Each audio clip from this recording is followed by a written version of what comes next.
Hello दोस्तों, स्वागत है आपका एक नए क्लास में। हम चला रहे थे आपके साहित्यिक स्रोत, जिसमें हमने आपको वेद, महाकाव्य, पुराण, बौद्ध साहित्य, जैन साहित्य, चीनी यात्रियों के बारे में सब क्लियर कर दिया था। अब हम लोग आ गए हैं फाइनली अरबी यात्रियों पर, और इसके बाद हम लोग पाषाण युग केवल पढ़ेंगे और ये टॉपिक आपका पूरी तरीके से खत्म हो जाएगा। ठीक है सर, तो पाषाण युग इसके बाद बात करेंगे। फिलहाल तो अरबी यात्रियों का विवरण कर रहे हैं। दो व्यक्ति बहुत इंपॉर्टेंट आपने सुना भी होगा, Al-Biruni Ibn Battuta. Al-Biruni Ibn Battuta number एक, दोनों की लैंग्वेज अरबी थी, क्योंकि यार दोनों अरबी यात्री हैं तो लैंग्वेज भी इनकी अरबी ही होगी।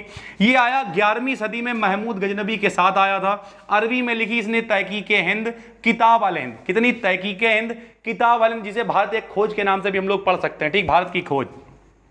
फिर 1888 में एवर्ड सांची ने जो है इस तहकीक हिंद का अंग्रेजी में कन्वर्ट कर दिया, यानी ट्रांसलेशन कर दिया। ठीक है, तो यानी अगर आप इसे इंग्लिश में भी पढ़ना चाहते हैं तो एवर्ड सांची का ट्रांसलेशन अवेलेबल है। तो कुल मिला के अलबरूनी साहब कब आए बताइए? अलबरूनी साहब आए 11वीं सदी में। कब आए? 11वीं सदी में। किसके साथ आए? महमूद गजनबी के साथ आए। किसके साथ आए? महमूद गजनबी के साथ आए। इन्होंने किताबें कौन कौन सी लिखी? तहकीक हिंद, किताब अल हिंद। तहकीक हिंद, किताब अल हिंद। ठीक है, 1888 में तहकीक हिंद का ट्रांसलेशन किसने किया? एवर्ड सांची ने किया। किसने किया? एवर्ड सांची ने किया। दूसरे थे इब्न बतूता। कौन थे दोस्तों? Ibn Battuta. इन्होंने अपना यात्रा वृत्तांत, यार जब आदमी भारत आया वापस गया, यात्रा वृत्तांत का क्या मतलब है? यात्रा वृत्तांत का मतलब होता है अपनी यात्रा का वर्णन करना। ठीक है, तो इनका नाम है रेहला। जो इनकी किताब है यात्रा वृत्तांत, उसका नाम है रेहला। जाहिर सी बात है सर, अरबी यात्री तो इसकी लैंग्वेज भी अरबी ही है। एक बहुत ही फेमस व्यक्ति है मोहम्मद बिन तुगलक।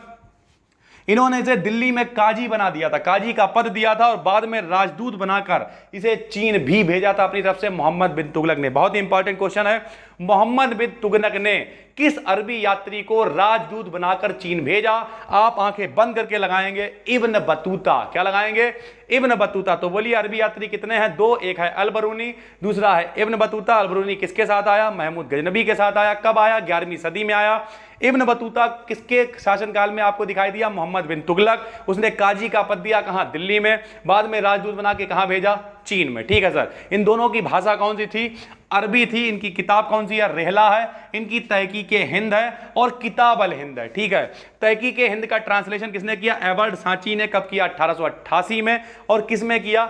इंग्लिश यानी अंग्रेजी में। ठीक है, ये बात हो गई अरबी यात्रियों के बारे में। इससे पिछली वीडियो में हमने आपको बताया था फाहियान, इसिंग वगैरह के बारे में, हुआनसांग के बारे में। वो सारे के सारे चीनी यात्री थे। ठीक है, तो साहित्यिक स्रोत में अगर आप बात करें तो सर हमने आपको पूरा कवर कर दिया है। सबसे पहले तो आपका प्राचीन भारत के जानने के स्रोत दो श्रेणियों में हम लोगों ने बांटा, एक पुरातात्विक स्रोत, एक साहित्यिक स्रोत। सर पुरातात्विक में फिर हमने आपको अभिलेख पढ़ाए, बहुत कुछ डिटेल में हमने कंपलसरी किया। उसके बाद यहां पर आ गए साहित्यिक स्रोत पे।